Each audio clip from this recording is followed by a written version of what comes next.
You go on to criticise multiverse theory, and yeah, you might be right. But I personally do believe the multiverse theory. I don't try and force the view on anyone else, but I will express my ideas.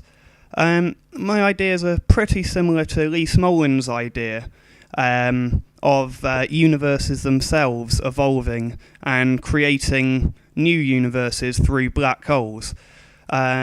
At the point of singularity, the universal constants, such as the strength of gravity, the weak nuclear force, the strong nuclear force, etc., are slightly changed, and the universes which happen to be good at creating life, i.e. the ones which can create the heavier elements, also happen to be the universes suited to creating black holes and thus being able to reproduce.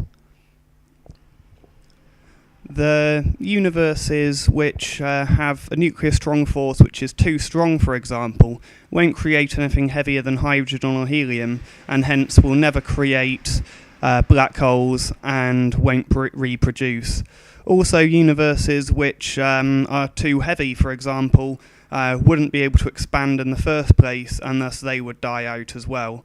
And so the universe itself, according to his theory, is evolving, while the multiverse is evolving. I take his theory just a tiny step further, and his theory basically covers an asexually reproducing multiverse. I would also like to add the idea of a sexually reproducing universe. Not that a universe can be male or female, but the idea that two universes can collide and cause a singularity, and possibly the universal consonants could be a mix of those two, for example. Also covered in Smolins' theory is the idea that if a universe has enough mass, then after the Big Bang, it will eventually collide back into itself and create and then expand again, creating a universe like that. But if it doesn't have enough mass, it will continue to expand forever and get weaker and weaker and weaker, and the universe like that would die out as well. We understand that space-time is bent if you're travelling at an extremely high velocity, approaching the speed of light, or on a planet or star, for example, with very, very high gravity. And we've shown this through experiments. For example, we've put an atomic clock on Earth, and we've got another one in a plane. We've flown that plane around the Earth at a high speed, and the clock on the plane actually moves slower than that one on Earth. So we understand that space-time can be bent and even wrapped around itself, and so that lends itself quite nicely to the theory that there's other universes occupying different dimensions which we cannot perceive. It also explains quite nicely how the universal constants on our universe happen to be capable of producing life when they seem so unlikely. If there's an infinite number of universes, or a very, very high number at least, I'm not sure about infinite, then it stands to reason that some of those will be capable of producing life.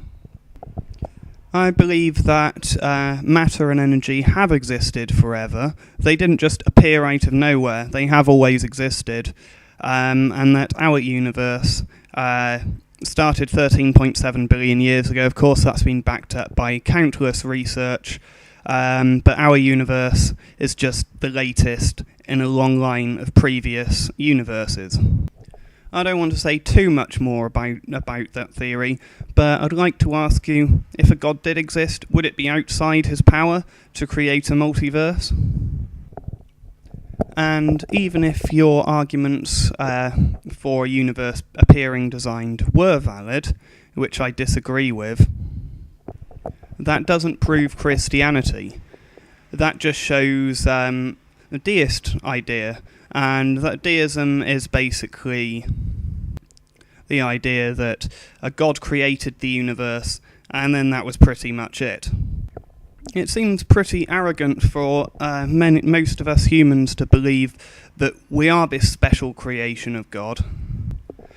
I mean, after all, we're on a tiny planet which is a millionth of the mass of our sun, which is one of about 200 billion stars in our galaxy, which is one of about 100 billion galaxies.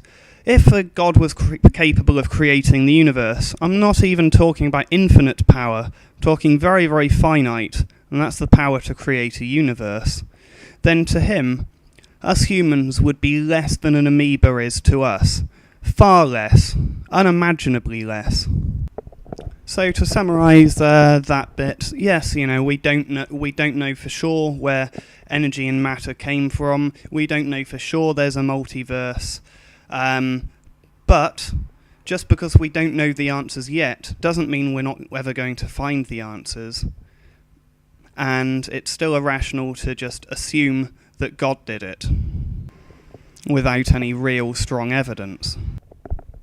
You then go on to talk about, that we can't see God because he's spirit, and that argument sounds very, very much like a deist argument, the argument for God creating the universe and then doing very, very little else, and extremely contradictory to the Bible, where God creates burning bushes, creates massive floods, destroys whole towns, turns people into pillars of salt, and all of those incredible stories.